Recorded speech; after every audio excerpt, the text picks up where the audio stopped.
Jadi di sekolah kita kemarin ada wacana ya Pak, pengawas bahwa sekolah yang ramah anak dan aman di sini masuk di dalam nomor 1 sekolah kita. Jadi ada pertemuan yang lalu beberapa sampel dari guru, beberapa perwakilan dari guru untuk membuat visi sekolah dari mengisi kalimat 4 sampai dengan merumuskan dari visi pribadi sampai dengan visi sekolah sampai dengan jadi visi sekolah. Setelah kemarin untuk yang pertama materi yang ada di modul 1.1 ini antara lain paradigma dan visi guru penggerak, kemudian nilai dan peran dari guru penggerak, kemudian visi guru penggerak, dan yang keempat budaya positif. Nanti saya mungkin budaya positif untuk supaya ada hubungan nanti kita memahami semua. Ada bagusnya modul 1.1 dulu saya sampaikan. Di sini ada pemikiran Ki Hajar Dewantara, di mana pemikiran beliau bahwa guru itu adalah bagaikan seorang petani. Jadi filosofisnya guru adalah seorang petani. Kemudian petani yang mana? Apa yang ditanamnya itulah tugas petani.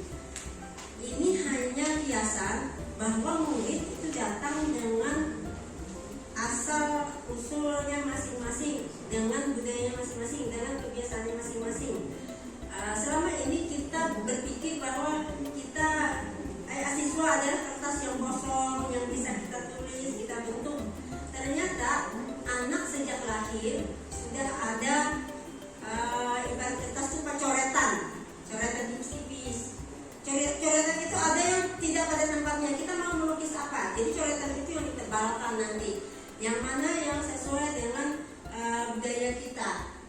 Pemikiran Ki Hajar Dewantara ada berapa di situ. Jadi kita membimbing anak sesuai dengan kodrat zaman dan kodrat alam.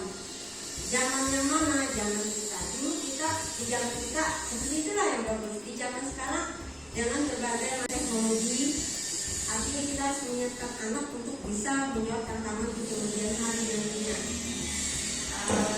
Selanjutnya untuk pola pembelajarannya, bagaimana anak bisa belajar dengan nyaman, dengan tenang, merdeka. Yang namanya merdeka tentu berhubungan dengan jiwa, berhubungan dengan jiwa. Jadi anak sekolah tidak merasa tertekan. Pertama ada peraturan yang positif, nanti di berikutnya kita bagaimana membuat peraturan yang positif, tapi di dalam kelas dulu. Kemudian proses pembelajarannya berpusat pada murid, siswa maunya kemana. Selama ini kan kita di kelas siswa apa namanya menuruti kita yang dari seperti apa. Jadi kita menuruti anak adalah menghamba kepada anak.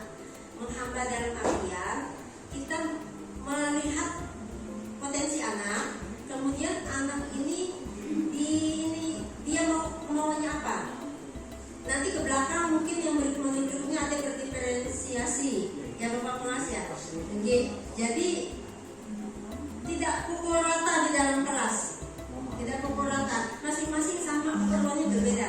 Jadi kita melayani dengan perbedaan itu. Makanya ada Merdeka Belajar, kurikulum Merdeka yang masuknya nanti.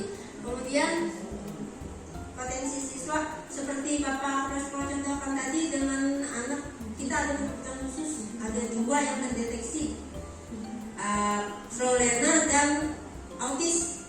Ya, slow learner. Jadi untuk slow learner kemarin sudah di kelas Bapak Ibu, alhamdulillah kita di sekolah ini untuk rapotnya kemarin kalau sudah membudaya. Artinya kita ngomong anak menyesuaikan dengan keperluan anak.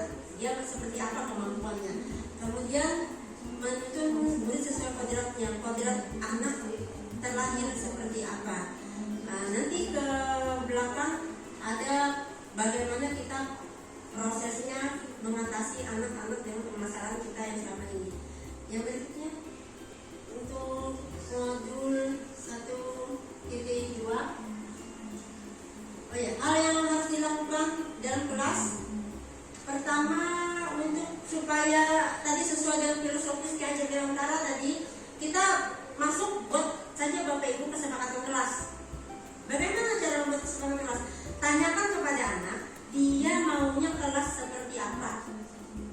Begitu. Dia maunya seperti apa? Kemarin saya coba tanyakan kelasnya seperti apa. Nyaman, bersih, aman. Kenapa? Saya tanya kenapa maunya aman di kelas. Hilang terus buat pulpen, hilang tiket. Jadi seperti apa maunya? Jadi dia tulis sendiri, dituliskannya dia maunya seperti apa kelas. Kemudian kita menuntut murid sesuai dengan kodratnya. Ini belum rasa di sekolah kita sudah cukup memadai sarana prasarana, terutama untuk school.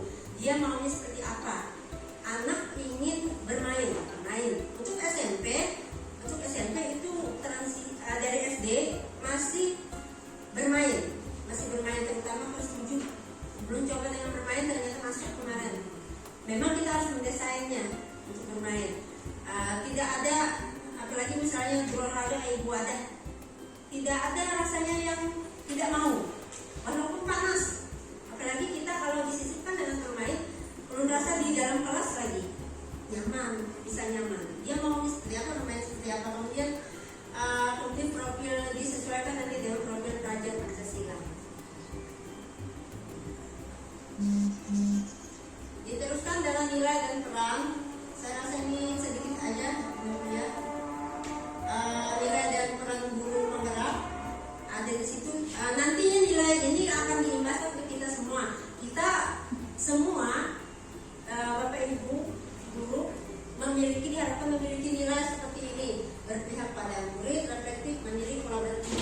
Berpihak pada murid artinya murid bagaimanapun dia maunya seperti apa, seperti itu kita. Tapi kita sesuaikan dengan yang ada, yang fasilitas yang ada, mendesain pembelajaran.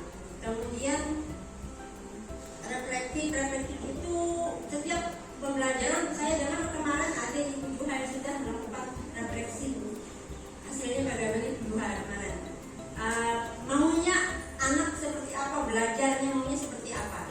Itu refleksi, masih refleksi. Lalu biasanya Bu di akhir pembelajaran suruh ambil kertas emoticon aja, emoticon. Kamu hari ini belajarnya merasakan seperti apa? Itu emoticon. Ada yang datar, ada yang tersenyum, ada yang tertawa. Itulah ekspresinya. Kemudian pembelajaran berikutnya dia maunya seperti apa di luar kelas. Berarti kita merancang dengan pembelajaran di luar kelas. Kemudian mandiri artinya kita ada tujuan mau kemana, apa untuk mengetahui kita. Kemudian berkolaborasi. Ini termasuk Bapak Ibu untuk contoh kita bantu yang kita bersama-sama itu kolaborasi. Sekolah yang bagus sudah kolaborasi sudah bagus. Belum saya biasanya mencontohkan seberapapun hebatnya pemain bola tidak akan pernah bisa ya kan Pak Yusuf ibadah ya, tak akan pernah bisa menggolkan walaupun sehebat apapun dia sendirian.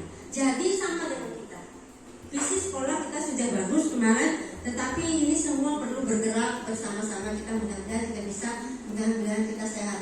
Kemudian inovatif artinya merancang pembelajaran dengan hal-hal yang baru. Sering browsing, melihat, bertanya dan seterusnya.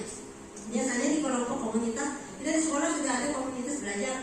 Mungkin nanti bisa mulai dengan aksi nyata secara ini. Untuk bahasan berikutnya selain nilai guru penggerak ada beberapa. Kemudian bagaimana ini tadi rinciannya sudah saya jelaskan, belum jelaskan. Kemudian yang selanjutnya visi sudah ada kemarin kita rumuskan dari perwakilan karena diminta hanya 5, jadi kemarin perwakilan 5. Dan nanti bisa selanjutnya Bapak dengan Bapak Kepala Sekolah pengawas bersama-sama diharapkan oleh BDP kemarin untuk bisa juga kita wujudkan. Nah, untuk di sekolah kurang lebih seperti ini. Kesimpulan kemarin kita sesuai dengan profil Pancasila. Kita hanya menambahkan ini Bapak, profil pelajar Pancasila. Jadi kemarin setuju, perwakilan setuju saja dengan yang ada. Kalau itu punya ulun, punya saya sebagai contoh saja kemarin. Jadi setiap guru harus diharapkan ada visi. Kalau kita punya visi, kita pasti bergerak. Nah, kita anaknya siswa seperti apa, anaknya sekolah seperti apa. Di situ kita tanamkan visi, baru nanti di kelas. Pengelolaannya kita di kelas. Ya. Kemudian untuk nilai kebajikan yang kita kembangkan di sekolah sesuai dengan profil pelajar Pancasila. Di visi tadi ada profil pelajar Pancasila dicantumkan. Walaupun sebenarnya sudah termasuk, tetapi umumnya masih proses sosialisasi profil pelajar Pancasila. Jadi beriman, bertakwa, sudah semua di dalam ekstrakurikuler itu tertuang di dalam pembelajaran kita. Di awal biasanya kita berdoa, sudah masuk. Kemudian keberagaman, menyikapi keberagaman. Untuk tahun ini kita ada siswa Muslim ya, berbeda. Tahun sebelumnya mayoritas Muslim, 100% Islam Muslim. Tahun ini ada satu. Jadi di kebinekaan di kelas sudah terjadi ini. Kemudian gotong royong, ada kegiatan membersihkan lingkungan, mandiri, anak mengerjakan tugas, ada kelompok, ada yang individu, kemudian kreatif. Dia mau seperti melihat siswa kita cukup kreatif, dilihat dari bapak ibu yang ini prakarya, terlihat sekali prakarya. Ibu kita kelas berapa? Ibu kita prakarya kelas 8, 9, ibu kita kelas 7 lah, kelas 9. Oh gitu Pak. Jadi terlihat sekali, tinggal kita arahkan nanti dikaitkan dengan pembelajaran itu, kita rasa bisa nanti. Kemudian bernalar kritis, dia bertanya. Jadi anak bertanya, kita bolehkan dengan catatan pertanyaannya yang menyampaikan dengan sopan. Tadi kan ada sudah kesepakatan, nanti ada kesepakatan kelas bagaimana mereka saat ini. Selanjutnya untuk modul 1.4. Di modul 1.4 ini yang lumayan banyak yang akan kita bahas. Ini inti dari aksi nyata dari modul saya 1.4. Penerapan konsep modul di kelas di 1.4 di sekolah. Pertama, disiplin dan nilai kebajikan. Kemudian ada kedua, perbedaan antara hukuman konsekuensi dan restitusi. Kemudian keyakinan kelas. Nah, nanti kita belajar kebutuhan dasar manusia. Nanti hubungannya mungkin yang dinyatakan oleh Ibu Marimatus tadi, siswanya ada apa di tempat kita kok tidak bisa berbahasa Indonesia, tetapi keterangan kawannya bisa. Ini nanti berhubungan dengan kebutuhan dasar. Nah, kita di situ menganalisanya kata kebutuhan dasar apa yang tidak terpenuhi di anak. Jadi dia mencarinya di sini. Kemudian posisi kontrol. Nah, kita sebagai guru bagaimana mengatasinya, ada posisi yang kita ambil. Ada nanti 5. Kemudian penerapan segitiga restitusi adalah proses menanganinya. Berikut akan kita bahas masalah pertama dulu tentang budaya positif. Apa sih budaya positif? Jadi apa budaya positif di sekolah kita cukup banyak sudah kita laksanakan cukup banyak. Antara lain siswa bersalaman, menyapa guru, berdiri ketika guru lewat, kemudian mengucapkan salam, menyapa temannya, itu juga termasuk budaya positif. Jadi setiap Jumat membaca Yasin, berinfak setiap Jumat. Jadi yang itu kita kembangkan, yang baru nanti kita munculkan lagi karena sesuai kodrat anak, dia membawa yang baik di sekolah kita asal nanti, yang mana buratan-buratan lukisan yang samar tadi yang bagus letaknya kita tebalkan. Di sini tugas kita sebagai guru. Berikutnya tentang bagaimana kita memulai disiplin nilai-nilai kebajikan yang universal. Jadi di sini kita melatih anak melakukan kontrol diri. Mereka belajar merdeka menyampaikan pendapat, merdeka dia mengemukakan apa kebutuhannya seperti apa. Kita juga bisa menyesuaikan dengan anak. Jadi kita sendiri yang mewajibkan dari diri. Di dalam pembelajaran kajian antara ada tuturi Handayani, ini sosok contoh, imajinasi sosok tuturi Handayani memberi teladan, memberi contoh, kemudian mengarahkan anak dan mendorongnya. Itu kewajiban kita sebagai guru. Ikut untuk disiplin dan nilai-nilai kebajikan universal. Proyek nilai-nilai kebajikan ini ada tabel Bapak Ibu. Yang masuk nilai kebajikan nih, ini sudah ada di siswa. Yang belum nanti tugas kita memunculkannya. Kemudian ini sudah dermawan, kejujuran, bersahaja. Jadi di kesepakatan di keyakinan kelas sudah ditulisnya, sudah masuk di sini, Pak. Jadi nanti mungkin ada sampel nanti 9D, di 7 ada file, yang kelas 7 ada sampel file untuk keyakinan. Jadi untuk kelas lain nanti bisa kita akomodir. Izin Bapak Kepala Sekolah nanti mengakomodir print untuk ditempelkan di dinding. Jadi anak ingat apa yang harus dilakukannya. Kita coba lihat contoh pelaksanaan kita dalam nilai-nilai kebajikan yang ada di SMP sekolah yang sudah kita jalankan. Bisa kita lihat bersama. Ini antara lain bagaimana merupakan itu dari jenis kelas kita. Dilaksanakan setiap hari Jumat pagi sebelum pembelajaran dimulai. Selain membaca Yasin dan Iza. Ini adalah contoh pelaksanaan dalam nilai kebajikan dan takwa kepada Tuhan Yang Maha Esa. Nah, nanti dilanjutkan dengan mendapat sedekah.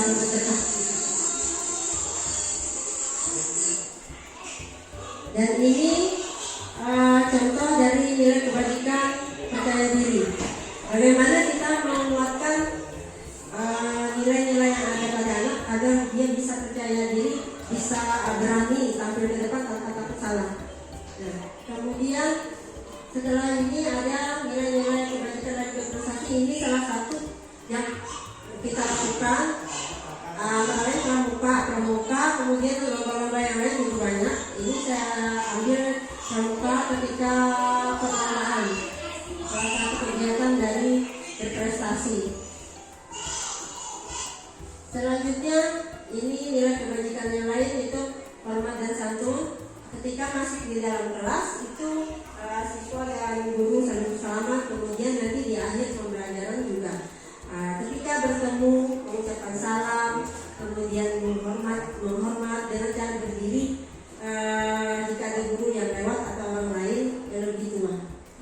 Untuk materi selanjutnya adalah perbedaan antara hukuman, konsekuensi, dan restitusi. Setelah anak melakukan nilai-nilai kebajikan, kita dalam menangani jika ada pelanggaran itu ada proses tindakan. Sekarang selama ini yang kita lakukan adalah hukuman, kemudian tindakan itu ada hukuman, ada konsekuensi dan restitusi. Apa itu hukuman? Rasa kita semua tahu hukuman. Bedanya dengan konsekuensi. Kemudian restitusi, bagaimana dengan restitusi? Restitusi itu pilihan dia untuk menyelesaikan, itu restitusi. Sekarang untuk misalnya anak kita boleh nggak? Misalnya anak terlambat, kita minta keliling lapangan suruh bersih boleh. Itu masuk mana? Hukuman kah? Konsekuensi kah? Hukuman atau konsekuensi? Hukuman ya. Kalau anak mematahkan pensil teman lalu menggantinya, konsekuensi. Nah, itu yang dimaksud ini. Kalau kita melakukan ini hukuman, itu Bu disebut dengan identitas gagal. Dengan hukuman, apakah anak terbangun motivasi di dalam, namanya intrinsik.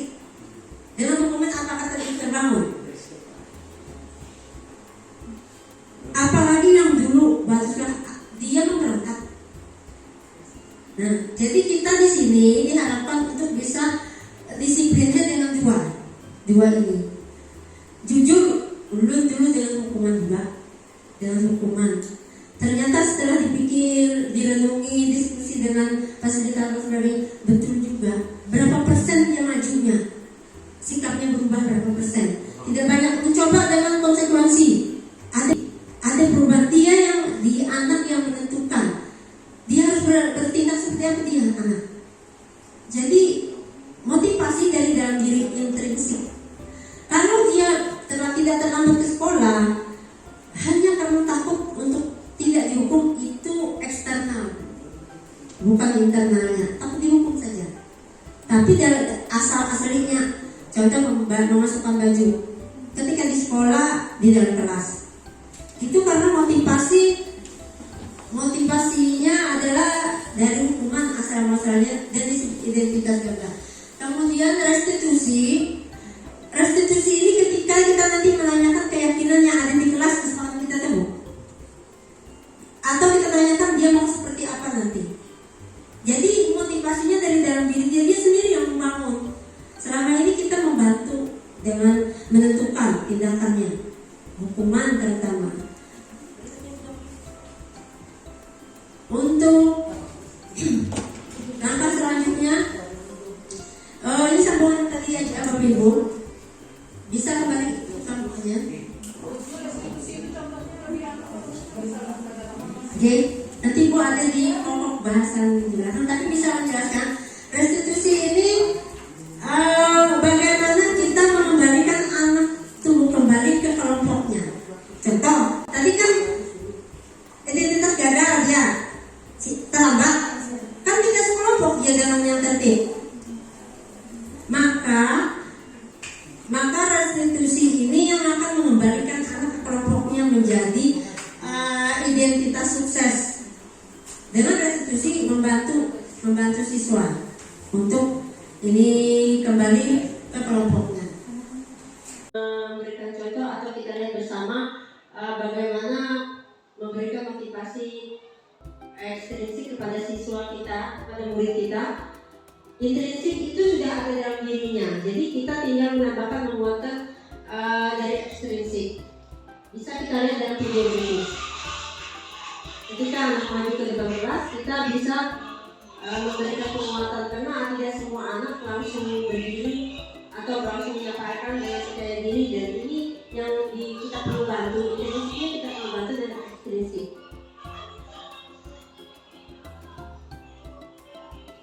Jadi di video tersebut apapun yang disampaikan siswa itu kita terima, dan nanti anak bisa mengoreksi sendiri apa yang bagaimana pendapat dari kawan-kawannya hasil diskusinya. Jadi dia akan bisa menguatkan karakter dalam dirinya dengan bantuan guru, dan itu disebut motivasi ekstrinsik.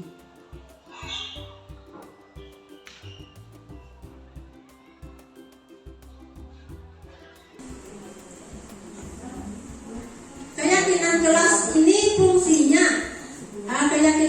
ini fungsinya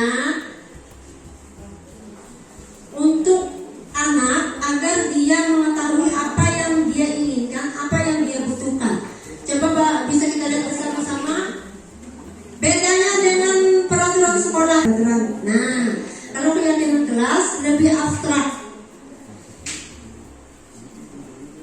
lebih rinci sebenarnya. Yang keyakinan kelas lebih abstrak, kemudian keyakinan kelas pernyataan yang universal, menyeluruh, bersikap jujur misalnya. Jujur, dia lebih abstrak. Jujur yang mana? Jujurnya lebih luas nanti. Kemudian keyakinan kelas tidak terlalu banyak, nanti cuma 3-7 saja, supaya dia ingat. Kalau kebanyakan dia bisa lupa. Kemudian diterapkan di lingkungan, kemudian keluarga. Ini adalah kontribusi hasil kesepakatan kita dengan murid. Dia yang mau. Kemarin di kelas 9D sudah ada, tapi setelah pertemuan berikut angkat tangan ada satu siswa ditambah perempuan, ditambah Bu. Apa tambahannya? Meminta izin meminjam barang.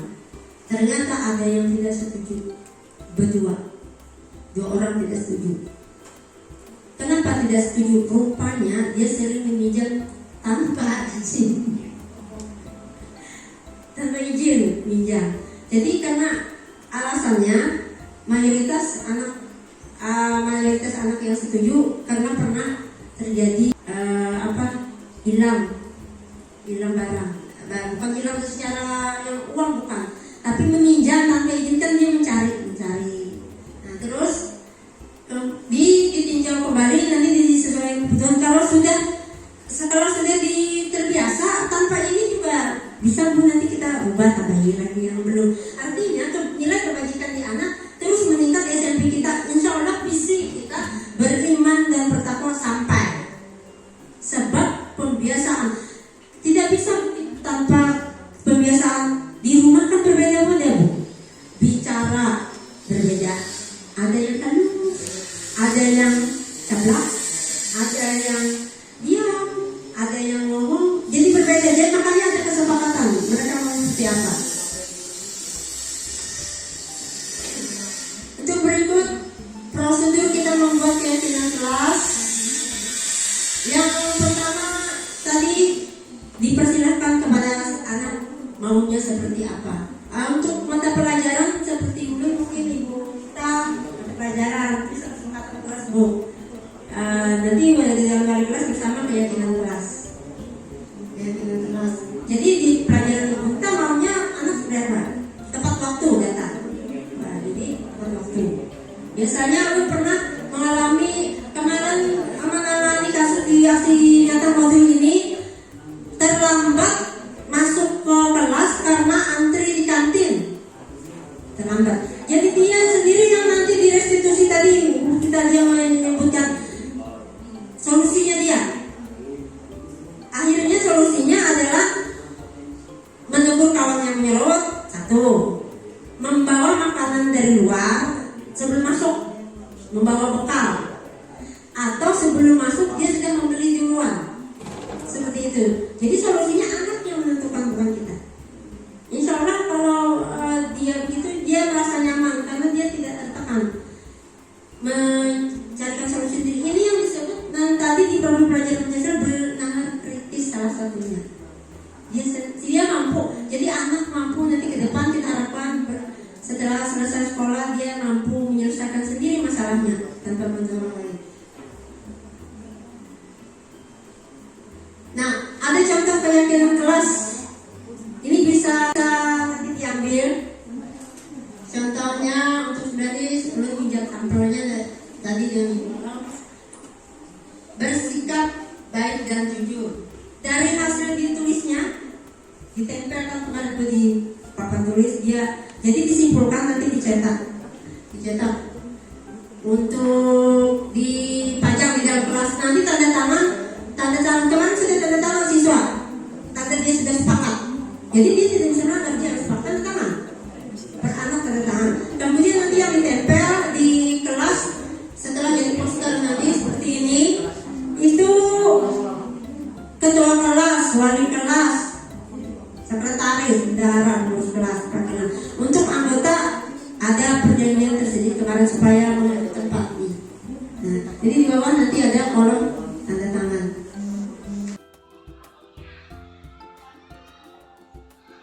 Nah, seperti halnya pertanyaan yang sudah diberikan oleh Ibu Alimantus tadi, kan bagaimana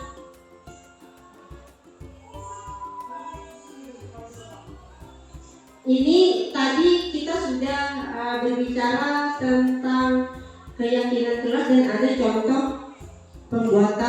rencana pembuatan dinner atau spanduk untuk di kelas. Nah, ini proses pelaksanaan kami kemarin yang sudah kami laksanakan di dalam kelas. Pertama, saya guru menjelaskan bagaimana proses pembuatannya seperti yang sudah ada di slide sebelumnya. Jadi tujuannya, kemudian harus apa yang disampaikan ke siswa, kemudian kalau semakin ada siswa menyampaikan pendapatnya. Biasanya siswa saya tanyakan ingin seperti apa kelasnya nanti. Nah, maka mereka akan menyampaikan pendapatnya. dengan dibagikan kertas untuk nanti ditempel.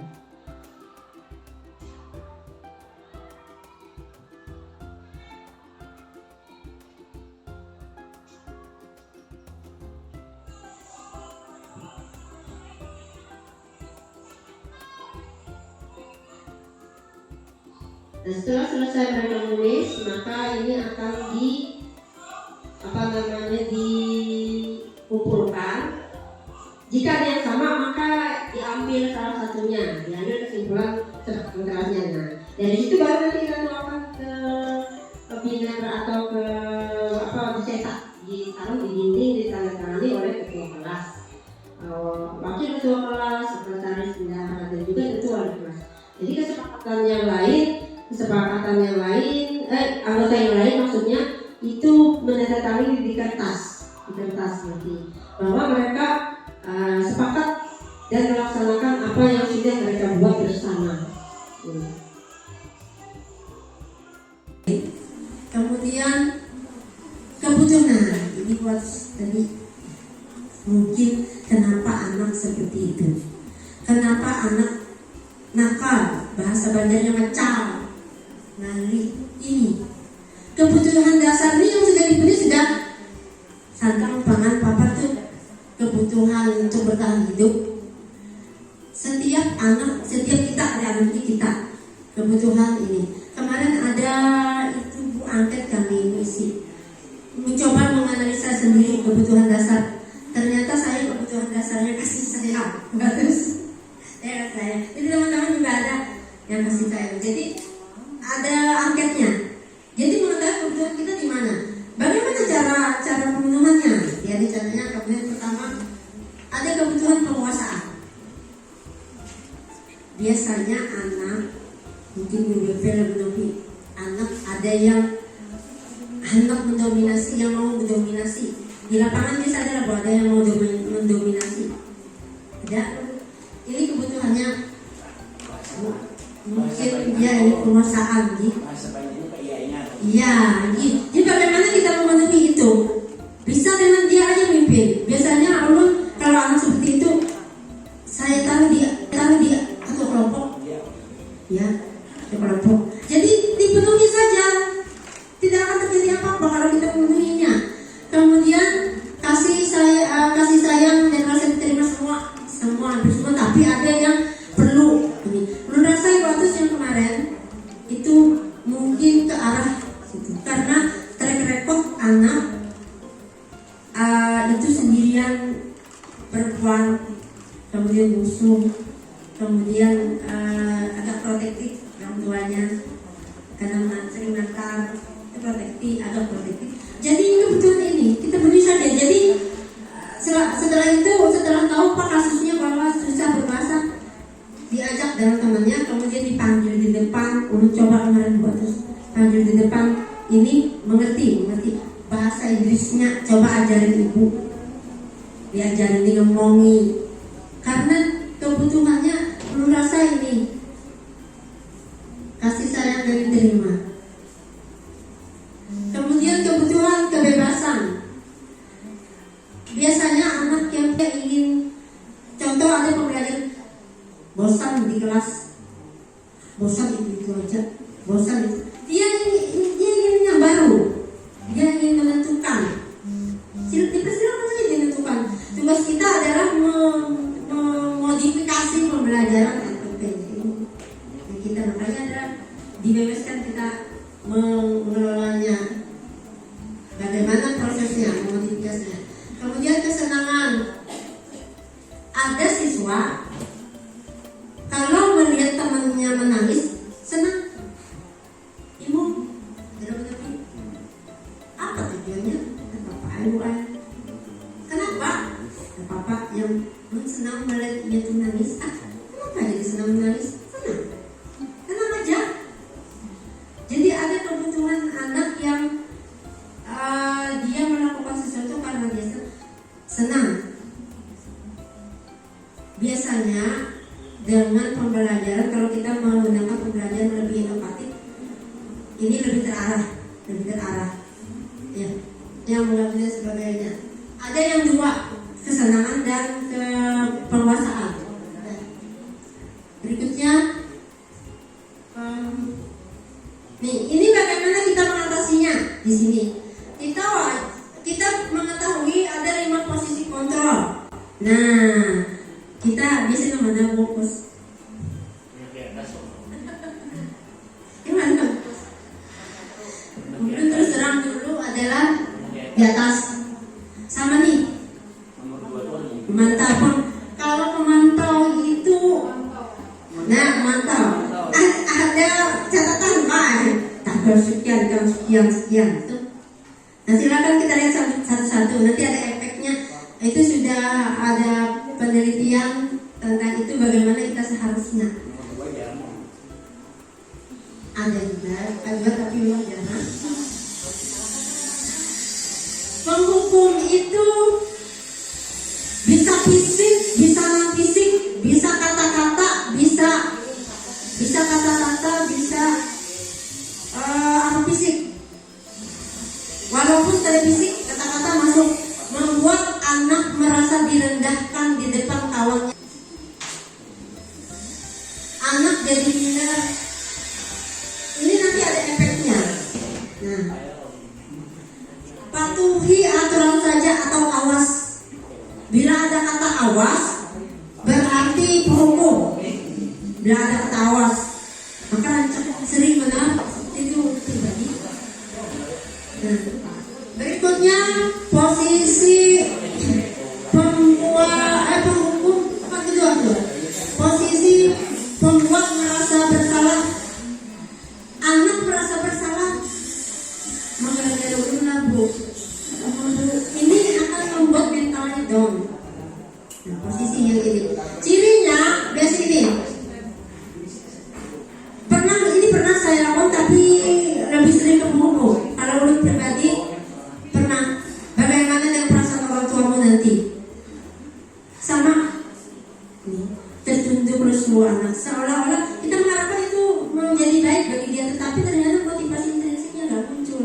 Balik lagi, itu pertanyaannya di diskusi kemarin Pak dengan fasilitator, kenapa balik lagi semua sekolahnya Bu, balik lagi sikapnya. Ternyata kita penanganannya tidak tepat. Diagnosa kita terhadap anak, kebutuhannya apa? Kemudian pembuat rasa bersalah ini, murid merasa tidak berharga karena telah mengecewakan, terutama orang tua. Nah, kalau kita ke orang tua biasanya spesifikasinya. Sebagai teman, boleh kan sebagai teman? Kita dari siswa boleh saja sebagai teman, tetapi nanti ada efek sebagai teman. Kalau sebagai teman anak lebih bahagia karena kita jadi temannya. Dengan bahasa yang lembut, ayo bantulah ibu, tolong demi saya. Kemudian, tetapi ada satu saat kita harus di posisi yang lebih tegas. Maka anak akan kecewa karena dia berpikir selama ini kita adalah temannya. Ternyata kita tidak sebagai temannya. Kenyataannya, sebab kita sebagai guru punya kewajiban lain, yaitu mendisiplinkan. Pada saat dia tidak tepat pada itu, dia ada rasa kecewa. Mungkin di atas kita bisa ambil contoh kemarin yang bawa handphone, padahal orang yang belum berprestasi. Itu di sini ada rasa kecewa. Jadi posisi kita sebagai teman itu bisa ada saat tertentu. Kalau anak tidak siap bisa kita sebagai teman, tetapi tidak seterusnya. Berikutnya adalah posisi pemantau. Kalau dulu sering pemantau, karena pemantau berdasarkan peraturan, kemudian sanksi dan konsekuensi pemantau. Bisa saja kita lakukan ini, tetapi di akhirnya nanti tidak lagi sebagai pemantau, tetapi sebagai manajer. Posisi berikutnya adalah manajer. Ini kita diharapkan posisinya.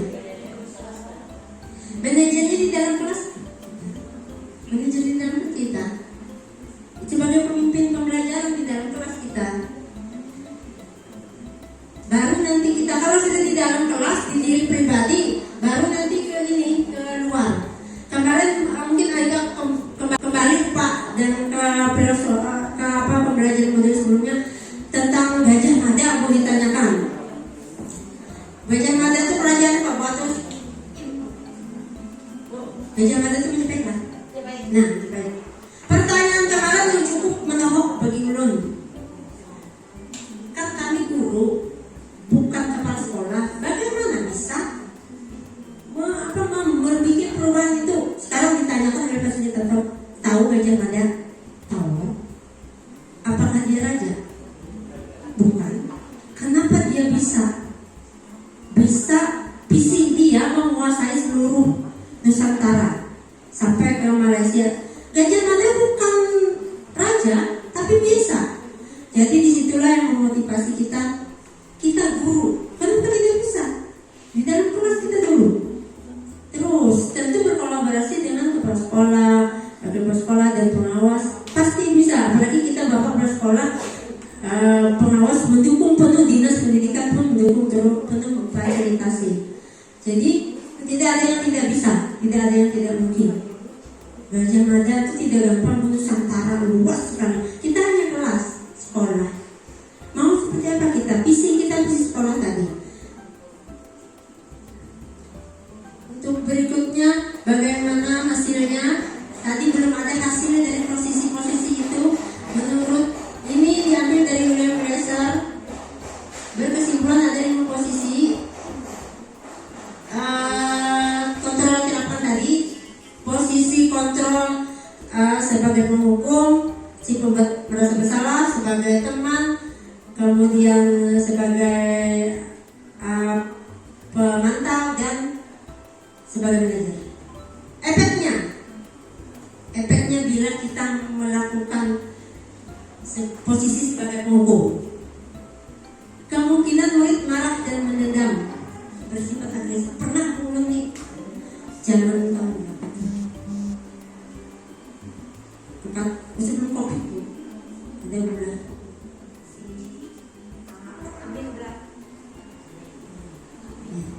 Ini semakin kita kerasnya kelas 2, jadi motor mobil mungkin pernah terjadi bukan di sini sih Pak, di tempat lain ada.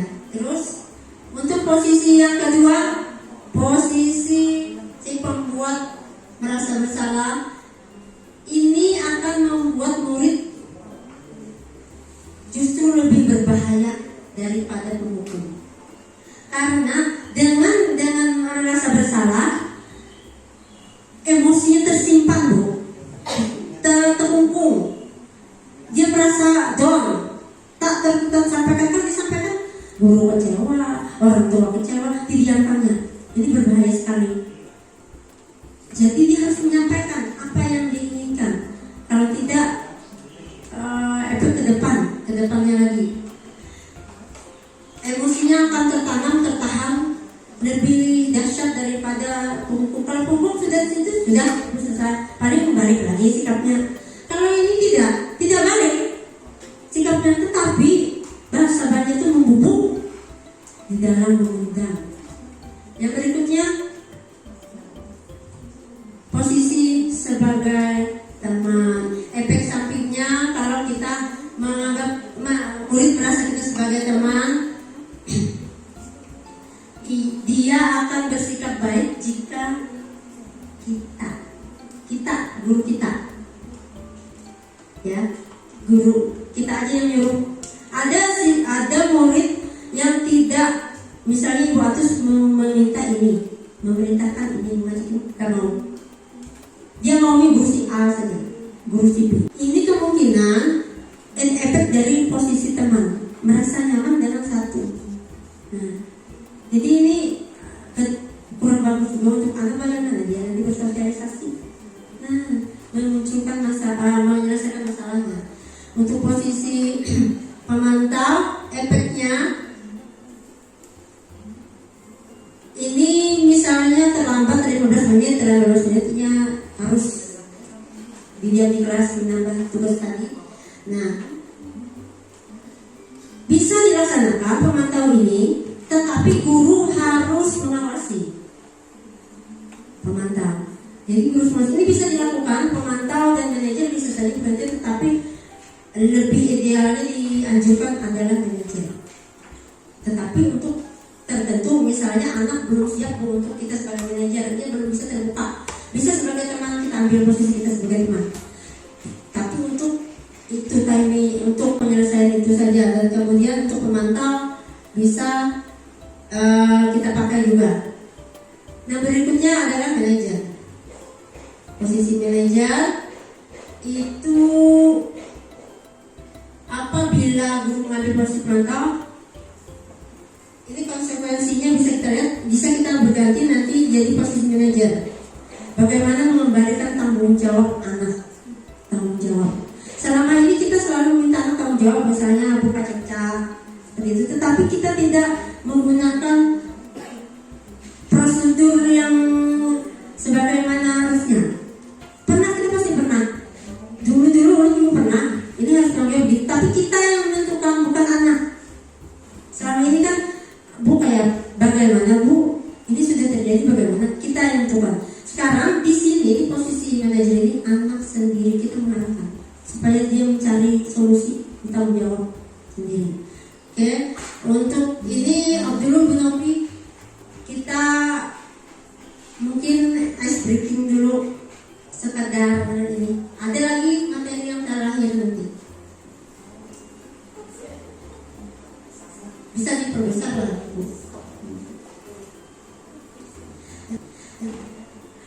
Hanya aja Bu, kita kata sejenak. Apa kira-kira? Berita atau berita yang lihat itu gambar. Yang pada tepat di ruang kelas. Gigi, apa lagi? Iya. Menulis. Apa lagi?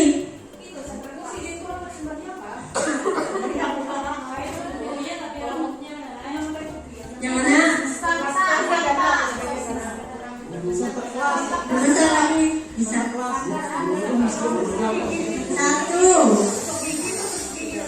2, gigi, temani, kota. Santa. Ada Santa? Ada? Itu di luar negeri. Gambar? Santa. Lagi? Ada lagi? Jarum.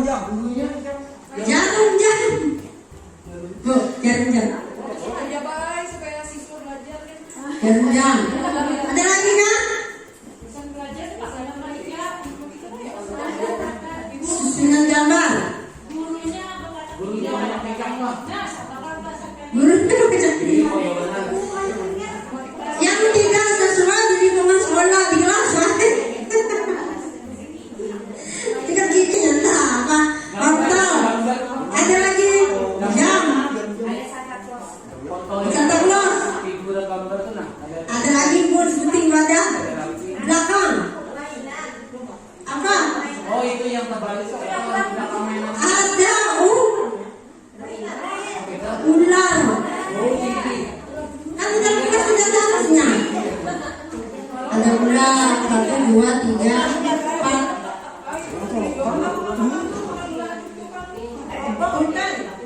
Pulpen.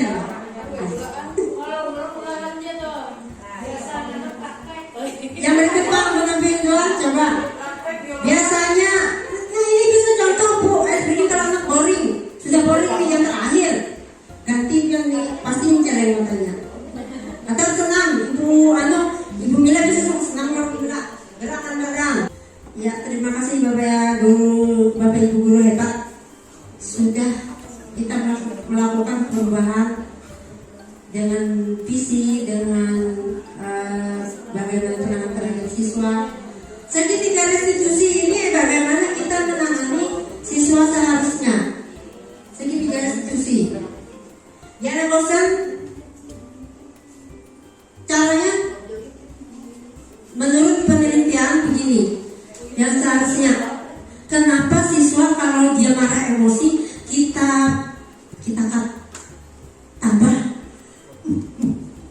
tangan mengepar-ngepar misalnya. Ini ada langkah yang bisa kita lakukan. Pertama adalah menstabilkan identitas. Menstabilkan ini, kalau kita putus semakin memuncak. Jadi ibarat bahasa kita didinginkan, distabilkan. Bagaimana kita menstabilkannya? Bisa kita dengan teori kontrolnya melakukan yang terbaik. Nanti kita tangani. Ini bagaimana kita menanganinya. Kemudian yang kedua, validasi tindakan yang salah. Semua yang dilakukannya walaupun salah pasti ada alasan. Walaupun alasannya juga salah, tetapi dia punya alasan. Lalu kita berusaha masuk ke dalam diri anak. Ya betul, padahal kamu bisa saja lebih marah dari itu. Iya bu. Kita membetulkan, seolah-olah memihak. Sebenarnya itu fungsinya hanya menurunkan keadaan. Kalau keadaannya turun, anak sudah nyaman dan tenang, dia akan terbuka dengan sendirinya. Tapi kalau kita tekan, tidak akan terbuka. Motivasi dalam dirinya untuk menyelesaikan diri tidak ada. Dia menunggu kita. Nah, berikutnya menanyakan keyakinan. Kita semua memiliki motivasi internal, artinya dari dalam. Pasti ada sisi baik. Siswa sebenarnya semua orang mempunyai sisi baik. Nah, sisi baik itu yang kita munculkan. Kita jangan berfokus tadi kembali ke manajer, mungkin hanya mengaitkan, tidak berfokus ke negatif. Positifnya, kita berfokus ke positif anak, bukan ke negatif anak. Jadi apa yang dilakukannya sudah negatif, tapi kita fokusnya kebaikan dalam dirinya. Pasti ada siswa itu misalnya dia nakal tapi dia rajin. Nah ini kan yang rajinnya nih, sikap bagusnya, kebajikan dia yang kita hargai. Selanjutnya, untuk penerapan segitiga restitusi. Untuk penerapan segitiga restitusi, bagaimana caranya kita tadi? Menstabilkan. Dipanggil. Semua orang pasti pernah melakukan salah ke bapak. Seolah-olah kita memihak, padahal kita hanya menurunkan suasana supaya dia mau terbuka, supaya dia merasa tenang, supaya dia merasa seperti panas disiram air. Kemudian yang kedua, validasi tindakan yang salah. Tanyakan alasannya. Kalau posisi kita hukuman, tidak pernah kita tanyakan alasan. Banyak alasan. Kalau yang ini manajer dengan penerapan segitiga restitusi, dia akan menanyakan alasan. Anak akan terpenuhi kebutuhannya secara efektif, ada lagi negatif. Selanjutnya, menanyakan keyakinan kelas. Apa yang sudah disepakati? Menurutmu kamu melanggar kesepakatan yang mana? Misalnya disiplin. Lalu bagaimana? Menurutmu bagaimana? Kamu mau seperti orang seperti apa tahun akan? Tanyakan. Anak mau seperti apa? Selanjutnya,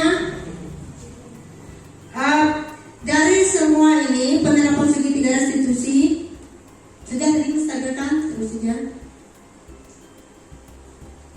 Kemudian validasi tindakan yang salah, apa yang kita lakukan? Ini bukan kalimat yang bisa kita lakukan. Kita nyatakan tindakan yang salah. Pelanggaran seringkali dilakukan hanya untuk memenuhi kebutuhannya. Pelanggaran dilakukan untuk memenuhi kebutuhannya. Kebutuhan apa? Tergantung. Dia ingin diakui, dia ingin dikasih sayangi. Jadi kita sesuaikan nanti. Kemudian yang ketiga adalah restitusi. Yang ketiga, dalam teori kontrol, nilai yang kita sepakati tanyakan. Di rumah misalnya, mungkin di rumah bisa yang di rumah kita tanyakan kebaikan nilai-nilai kebajikan yang ada di rumahnya, bisa kita tuangkan di situ. Jadi dia di sekolah sama melakukan kebaikan di sekolah. Biasanya di rumah misalnya kasih sayang cukup, di sekolah enggak. Biasanya bisa jadi seperti itu atau kebalikannya. Jadi yang nilai kebalikan di sekolah kita ungkapkan, kita sematkan ke anak.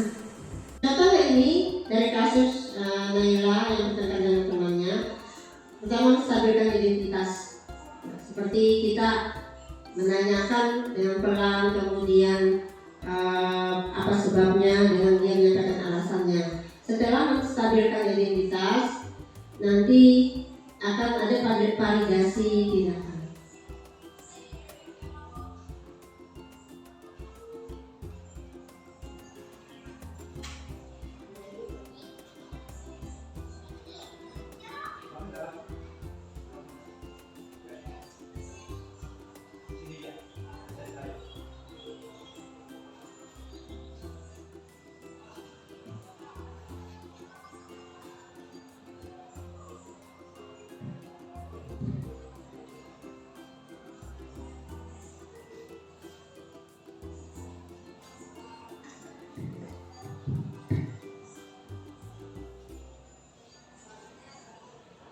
Nah, yang terakhir ketiga, menanyakan keyakinan keras tadi. Dia maunya seperti apa, dia ingin menjadi orang seperti apa di mata teman-temannya. Jadi dia ingin menjadi orang yang baik di mata temannya, maka dia akan memaafkan temannya. Kemudian guru memberikan kesempatan kepada anak untuk menemui temannya lagi dan saling memaafkan. Untuk kasus yang kedua, ada anak yang terlambat datang karena antri di kantin. Kasusnya selalu terlambat, hampir selalu terlambat. Alasannya karena diserobot teman. Jadi menstabilkan identitas dulu, pertama menanyakan, dia mengungkapkan alasannya. Setelah dengan panduan beberapa pertanyaan yang sudah ada saya sampaikan di materi yang lalu, di slide yang lalu. Kemudian setelah menstabilkan validasi tindakan salah, anak akan melihat kesalahan dia di mana. Dengan kita ini menetralkan dulu keadaannya, validasi seolah-olah ia betul saja dulu anak dibikin dia merasa nyaman, baru dia nanti akan menyampaikan bagaimana langkah selanjutnya nanti di keyakinan. Nah, kemudian kita guru menanyakan keyakinan yang sudah ada di dalam kelas dan bagaimana dia harusnya bertindak dalam keyakinan itu.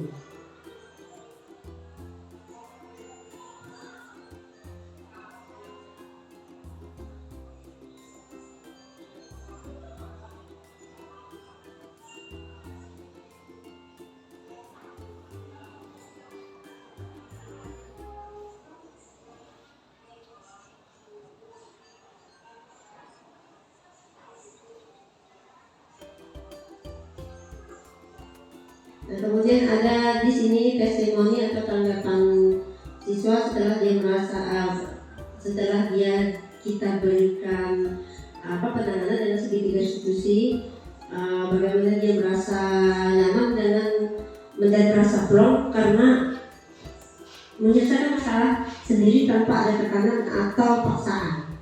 Di sini fungsi dari segitiga restitusi. Untuk penanganan, jadi kesimpulannya bagaimana kita nanti menangani anak sudah sesuai dengan prosedur di segitiga restitusi. Kemudian posisi kita agar tepat dan masalah tidak berulang kembali bagaimana seharusnya. Jadi tadi di 3 segitiga restitusi hendaknya bisa kita jalankan, boleh saja tidak semua tahapan kita lakukan, tetapi disesuaikan dengan posisi, sesuaikan dengan keadaan dan masalah siswa. Mungkin ini dulu yang bisa disampaikan.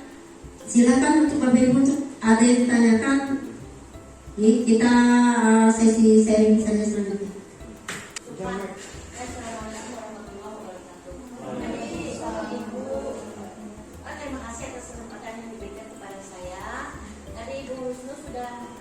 Menjelaskan tentang identitas gagal.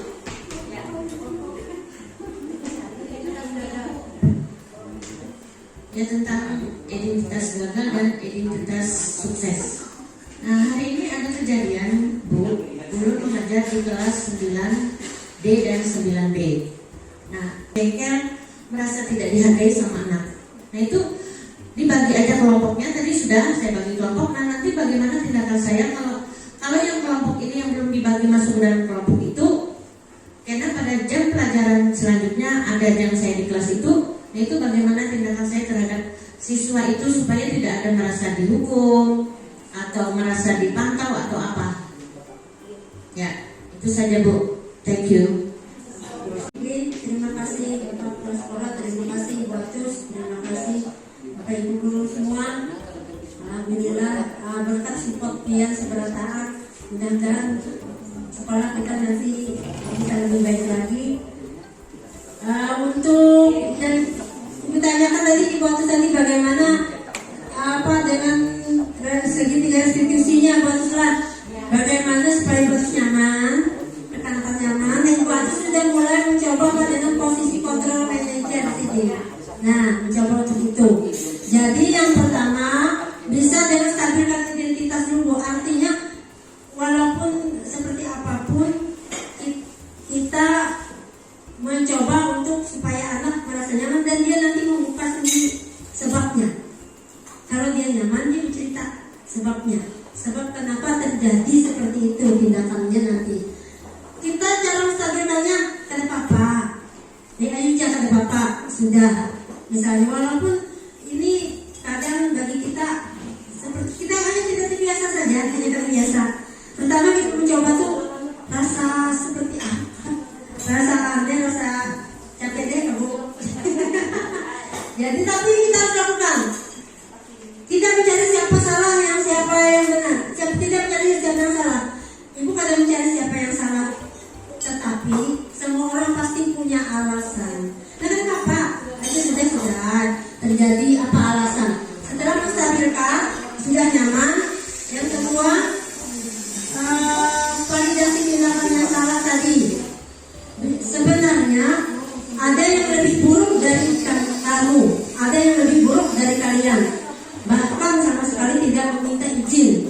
Misalnya, kan dia meminta izin, tetapi proseduralnya belum tadi. Jadi kita bisa belum menstabilkan validasinya dengan bahkan ada yang lebih parah lagi. Seperti itu, mungkin mau tidak kita harus seperti itu supaya memunculkan yang kita inginkan. Kalau tidak dia tidak muncul, tertutup rapat.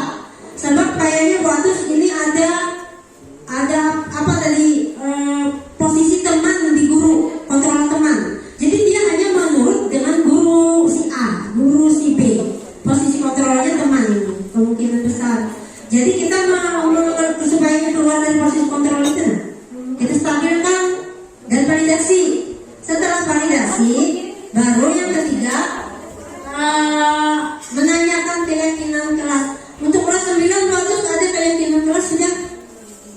Paling tidak kesepakatan kelas di PPK sudah ada kesepakatan kelas. Jadi itu bisa dipegang buat dari keyakinan. Tanyakan keyakinan yang mana yang dilanggarnya. Misalnya tidak tertib. Kemudian berikutnya setelah ini bagaimana kamu? Setelah ini apa yang kamu lakukan? Setelah ini sebaiknya menurut kamu seperti apa? Jadi akan diingat anak sepanjang masa bahwa dia melakukan kesalahan, tetapi kita mampu membuat dia nyaman dengan kesalahannya, padahal dia memiliki kesalahan, supaya tadi tempat anak menjadi di posisi yang lebih nyaman. Kita juga jadi posisi manajer.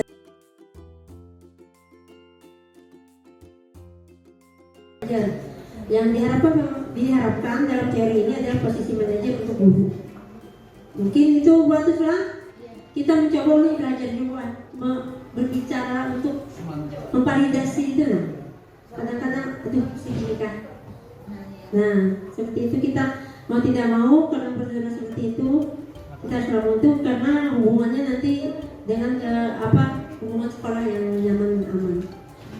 Mungkin itu buat mungkin mudah-mudahan ini menjadi berkah bagi kita semua. Ada lagi kan Bu? Sudah? Oke. Kalau tidak ada, terima kasih banyak.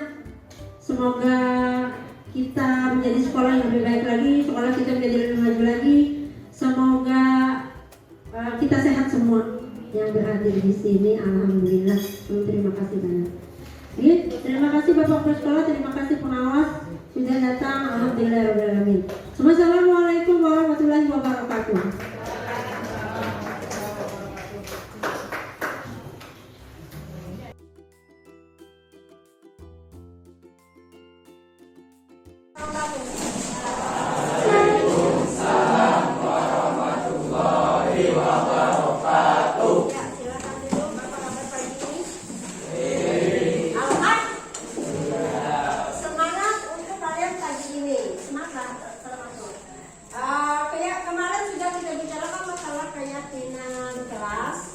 Keyakinan kelas itu apa yang kalian inginkan untuk kelas kalian, kenyamanan untuk kalian kelas kalian. Kalian maunya kelas kita seperti apa? Jadi keyakinan kelas itu dari kesepakatan kelas yang kita bikin. Nanti kita akan menjelas kelas yang sudah kamu biasa lakukan dan kamu rasakan itu nyaman. Jadi kalimatnya jangan sampai ada dengan kata tidak. Misalnya tidak terlambat. Tidak terlambat itu ada kalimat negatifnya tidak. Jadi supaya itu menjadi kalimat positif, misalnya tidak terlambat menjadi apa? Ya, datang sekolah tepat waktu. Gitu. Misalnya sikap yang lain juga apa yang kalian inginkan bisa dituliskan nanti. Jadi dalam setiap pertemuan kita ada kesepakatan kelas, diantaranya kesepakatan kelas selama itu yang kami ingat apa? Kesepakatan kelas. Coba agak sharing sedikit. Iya. Menghormati guru. Ada lagi yang lain? Yang kita sepakati sebelumnya. Mengucapkan iya, mengucapkan salam ketika masuk kelas. Mengucapkan salam itu nanti masuk di sikap yang seperti apa. Jadi silakan nanti kalian tuliskan untuk keyakinan kelas yang akan kita buat bersama itu nanti ditandatangani oleh ketua kelas, ya, wali kelas, dan juga pengurus kelas lain. Jadi itu dibuat betul-betul untuk dijalankan bersama. Sepakat? Sepakat? Nah, kalau sepakat, ibu bagi nanti kertas, silahkan kalian tulis saja keyakinan kalian, kelas kalian yang kalian inginkan seperti apa.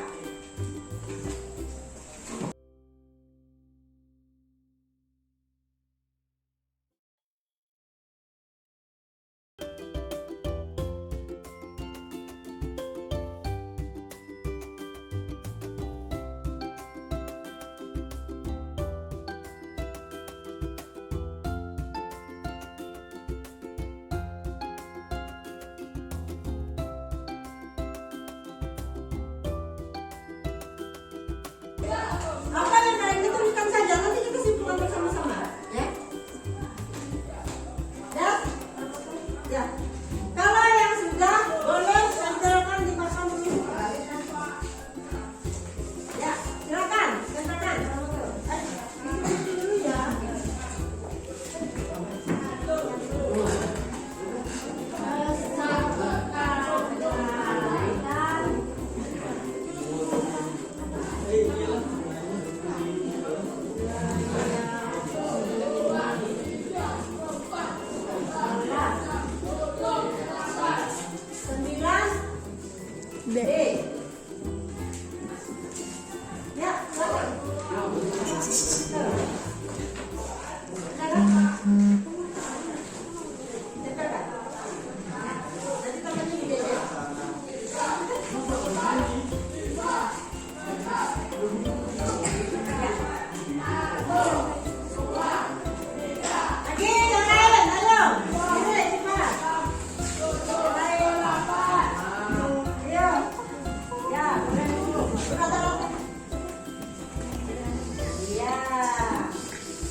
Kerjasamanya, terima kasih atas keyakinan yang sudah kalian buat bersama, yang sudah kita lakukan bersama. Semoga nanti bisa membuat kelas kalian nyaman dan aman untuk belajar selanjutnya. Selanjutnya nanti kelas dan kelas akan tercantum di banner atau kamus yang tadi kita bikin, ya. Demikian dulu untuk pelajaran hari ini. Salam yang mohon maaf, Ibu. Wassalamualaikum warahmatullahi wabarakatuh. Waalaikumsalam warahmatullahi wabarakatuh.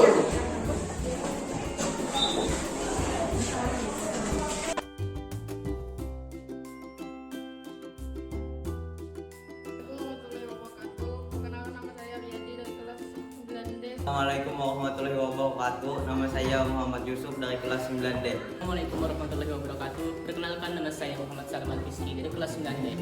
Assalamualaikum warahmatullahi wabarakatuh. Nama saya Nur Sifawia dari kelas 9D. Assalamualaikum warahmatullahi wabarakatuh. Perkenalkan, nama saya Julfa dari kelas 9D. Assalamualaikum warahmatullahi wabarakatuh. Nama saya Nur Anissa dari kelas 9D. Assalamualaikum warahmatullahi wabarakatuh. Nama saya Iwanita Saada dari kelas 9D. Perasaan saya saat membuat keyakinan kelas sangat senang. Perasaan saya saat membuat keyakinan kelas, saya sangat senang dan sangat bersemangat. Perasaan saya saat membuat keyakinan kelas, saya sangat senang. Perasaan saya saat membuat keyakinan kelas, saya merasa aman. Perasaan saya saat membuat keyakinan kelas sangat bersemangat. Perasaan saya saat membuat keyakinan kelas sangat senang dan sangat bersemangat. Perasaan saya saat membuat keyakinan kelas adalah sangat senang.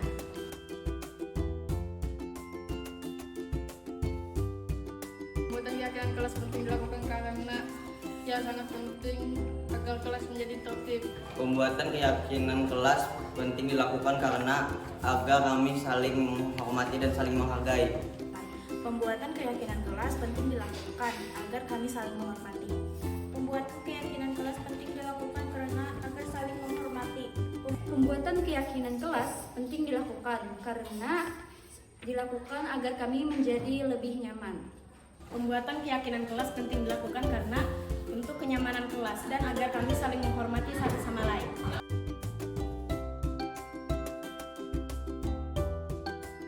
Pembuatan keyakinan kelas sangat penting dilakukan agar tenang dan damai.